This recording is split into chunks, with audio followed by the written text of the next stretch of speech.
আজি আমবাৰীৰ বুকুত ভূমিষ্ঠ হ'ল আন এখন ব্যক্তিগত খণ্ডৰ অসমীয়া মাধ্যমৰ বিদ্যালয়। আৰু যিখন বিদ্যালয়ে যথেষ্ট আশা আৰু সপোন লৈ আজি ইয়াত শুভাৰম্ভ হৈছে। আমি ইয়াৰ A to Z জনাই আছোঁ। আপোনালোকে নিশ্চয় জানে, ব্যক্তিগত শিক্ষাৰ ক্ষেত্ৰত মৌলানা আজাদ ছিনিয়ৰ ছেকেণ্ডাৰী বিদ্যালয়খনে এক ৰিভলিউশ্যন সৃষ্টি কৰিবলৈ সক্ষম হৈছে।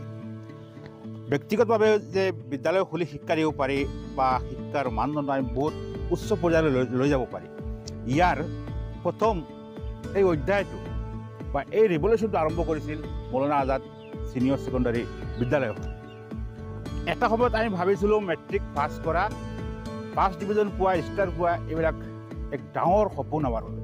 কিন্তু যেতিয়াৰ পৰা এইখন বিদ্যালয় প্ৰতিষ্ঠা হ'ল বৃহত্তৰ আমবাৰী অঞ্চলত, তেতিয়াৰ পৰা সহজ হৈ পৰিল আমাৰ বাবে। ৰাইজৰ বিপুল দাবীত আজি আমবাৰী তিনিআলিৰ মাজমজিয়াত নতুনকৈ আৰম্ভ কৰিবলৈ লোৱা হৈছে সেইখন বিদ্যালয়ৰ ব্লক বি। কি থাকিব ইয়াত, কি মাধ্যমত প্ৰদান কৰা হ'ব শিক্ষা, কোনে কোনে শিক্ষা প্ৰদান কৰিব, কি ব্যৱস্থা থাকিব, ছাত্ৰ ছাত্ৰীৰ বাবে কি ব্যতিক্ৰম ইয়াত পাব, আমি সবিশেষ জনাই আছোঁ। ছাৰসকল মোৰ লগত আছে, আপোনালোক সকলোৰে সুপৰিচিত প্ৰত্যেকজন ছাৰ, যিসকলৰ ছাৰৰ প্ৰডাকশ্যন আজি বিশ্বৰ চুকে কোণে গৈ উপস্থিত হৈছে। বিভিন্ন নামী দামী কোম্পানীত, চৰকাৰী বিভিন্ন বিভাগত এইখন বিদ্যালয়ৰ ছাত্ৰ বা ছাত্ৰীয়ে চাকৰি আজি কৰি আছে। প্ৰথমে মই এটা কথা স্পষ্ট কৰিব বিচাৰিছোঁ যে আমাৰ যিখন মৌলানা আজাদ হাইস্কুল বৰ্তমান মাটিকলা গাঁৱত অৱস্থিত আছে, সেইখন স্কুল কিন্তু আমাৰ টিকেটাকে চলি থাকিব। তাত কোনো ধৰণৰ অসুবিধা নহয়। সেইখন স্কুল আমি চলাই নিম বা বলকে আমি এতিয়াৰ পৰা আৰু বেছি জোৰ দিম। গতিকে সেই অঞ্চলৰ ৰাইজেও যাতে এই কথাটো মনত নানে যে সেইখন স্কুলৰ প্ৰতি কিবা গুৰুত্ব কমি যাব নেকি, নহয়, সেইখন আমাৰ টিকেটাকে তুলিব। কিন্তু এই বৃহত্তৰ আমবাৰী অঞ্চলৰ কাৰণে খুব জৰুৰ আছিল, ৰাইজৰ এটা দাবী আৰু সময়ৰ আহ্বান আছিল, যাৰ কাৰণে আমি ইয়াত প্ৰতিষ্ঠা কৰিবলৈ লৈছোঁ এইখন স্কুলৰেই বি ব্লক। আৰু ইয়াত আমি যিমান পাৰোঁ বৰ্তমান যুগৰ লগত মিলাই যিমান সা সুবিধা দিব পৰা যায় বা গুণগত শিক্ষাৰ কাৰণে যি কৰিব লাগে সিমানখিনি কৰিবলৈকে আমি প্ৰস্তুত আছোঁ। আৰু ইয়াত আমি আমাৰ লাগিলে ভাল ভাল শিক্ষক আৰু আমি লগতে থাকিম, গোটেইখিনি যাতে ৰাইজে ভালদৰে লাভ কৰিব পাৰে তাৰ কাৰণে আমি চেষ্টা কৰিম। ৰাইজৰ বহুত আশা আপোনালোকৰ ওপৰত আগৰ পৰাই আছে আৰু এতিয়াও আছে।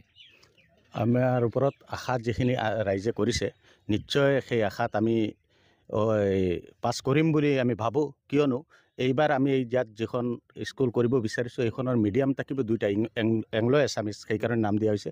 ইংৰাজী মাধ্যমত থাকিব 3খন ছাবজেক্ট আৰু অসমীয়া মাধ্যমত 3খন ছাবজেক্ট। মেইনখিনি হৈছে যে আমাৰ যিসকল ছাত্ৰ ছাত্ৰী মেট্ৰিক পাছ কৰাৰ পিছত ছায়েন্সত পঢ়িবলৈ যায়, তেতিয়া তাৰ সিহঁতৰ মিডিয়ামৰ এটা সমস্যাৰ সৃষ্টি হয়। সেই সমস্যাটো সমাধান কৰিবৰ কাৰণে আমি সিহঁতক একেবাৰে প্ৰাক প্ৰাথমিকৰ পৰা আমি 3টা ছাবজেক্ট ইংৰাজী মাধ্যমত ৰাখি আমি সিহঁতক এই নতুন গুণগত শিক্ষা অনুষ্ঠানখন আমি প্ৰতিষ্ঠা কৰিছোঁ আৰু ল'ৰা ছোৱালীৰ লাভ হ'ব নিশ্চয়। এই ক্ষেত্ৰত প্ৰথমে কোন কোন ক্লাছত আপোনালোকে এডমিশ্যন দিব এই বছৰ? প্ৰথম বছৰৰ কাৰণে আমি মাত্ৰ 5টা ক্লাছ এডমিশ্যন আৰম্ভ হ'ব, অংকুৰ মুকুল আৰু ক্লাছ 1, আৰু ওপৰৰ ফাললৈ হ'ব আপোনাৰ ক্লাছ 6 আৰু ক্লাছ 9। আৰম্ভণিতে সেইটো হ'ব, পিছলৈ আৰু আমি বহোৱাৰ আশা আছে, বহামি আমি পিছলৈ। ৰাইজে কি নতুনত্ব পাব আপোনালোকৰ এই ব্লক বিৰ পৰা? নতুনত্ব অন্য পাবলগীয়া একো নাই। শিক্ষাৰ প্ৰসাৰৰ ক্ষেত্ৰত আমি আগৰ পৰা আজি সুদীৰ্ঘ 30 বছৰ ধৰি যিখিনি কৰি আহিছোঁ, আমি আগতো আন্তৰিকতাৰেই কৰি আহিছোঁ, এতিয়াও আন্তৰিকতাৰেই কৰিম। ইয়াত আৰু নতুনত্ব পাবলগীয়া তেনেকৈ নতুনত্ব অন্য একো নাইকিয়া। যিখিনি আছে, যিখিনি আদৰ্শ আমি আগত লৈ, যিখিনি লক্ষ্য আগত লৈ আমি আগবাঢ়িছোঁ, সেই আদৰ্শ লক্ষ্যত যদি আমি উপনীত হ'ব পাৰোঁ, আমাৰ মতে যদি আমি ইয়াত মানৱ সম্পদ গঢ় দিব পাৰোঁ আমাৰ আদৰ্শৰে, তেতিয়াহ'লে আমি আশা কৰোঁ এই সমাজৰ কাৰণে বহুত মংগল হ'ব, বহুত ভাল হ'ব। সমাজখন আগবাঢ়ি যোৱাত নৱপ্ৰজন্মই বহুত সহায় কৰিব পাৰিব। আমবাৰী অঞ্চলৰ ৰাইজৰ তাগিদাত আমি এইখিনি কাম হাতত লৈছোঁ আৰু আশা কৰিছোঁ ৰাইজে সঁহাৰি জনাব। আৰু ৰাইজলৈ আহ্বান থাকিল যে আহক, আমাৰ সহযোগিতা কৰক, আপোনালোকৰ ল'ৰা ছোৱালী দিয়ক, আমি ভালদৰে পাঠদান কৰি মানৱ সম্পদ কৰি তুলিম। মৌলানা আজাদৰ নতুন সংযোজন আমবাৰী অঞ্চলত এয়া, আৰু এয়া আমাৰ বাবে বৰ গৌৰৱৰ কথা। বৃহত্তৰ আমবাৰী অঞ্চলত এখন ভাল শিক্ষানুষ্ঠানৰ মোটেই প্ৰয়োজন, আৰু তেনেস্থলত মৌলানা আজাদ হাইস্কুলৰ এটা সুকীয়া নাম আছে আমাৰ এই অঞ্চলত। সুদীৰ্ঘ 30 বছৰৰ পৰা মৌলানা আজাদ হাইস্কুলে বহুতো প্ৰডাকশ্যন অলৰেডি দি দিলে, যাৰ জ্বলন্ত উদাহৰণ আমাৰ চকুৰ সন্মুখতে আছে, যিটো সময়ত মেট্ৰিক পাছ কৰাটো এটা ডাঙৰ কাম আছিল, কিন্তু সেই একেটা সময়তে বেলেগ বিদ্যালয়ৰ ছাত্ৰ ছাত্ৰীয়ে মেট্ৰিক পাছ কৰাক লৈ যি সময়ত টেনশ্যন কৰি আছিল, সেই সময়ত মৌলানা আজাদে 10টা 15টা 20টা প্ৰতি বছৰতেই মানে ফাৰ্ষ্ট ডিভিজন তেওঁলোকে প্ৰডাক্ট দিয়েই আছিল। আৰু সেই একেখন মৌলানা আজাদ পৰিয়ালৰ দ্বাৰা পৰিচালনা হ'ব আমবাৰীৰ এই বিদ্যালয়খন।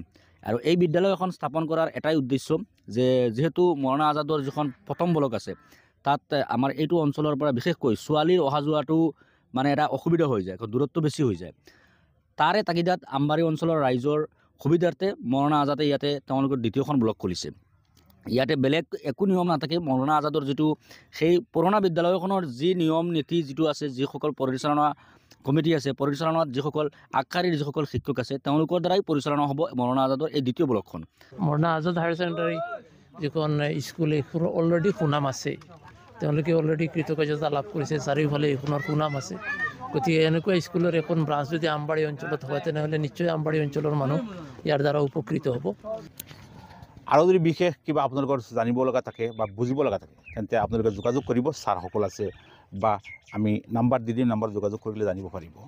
আৰু আমি আশা কৰিছোঁ এইখন বিদ্যালয়ে আমবাৰী অঞ্চলক, সমাজ ব্যৱস্থাক, আমবাৰীৰ শিক্ষা ব্যৱস্থাক আৰু বহুদূৰ আগুৱাই লৈ যাওক।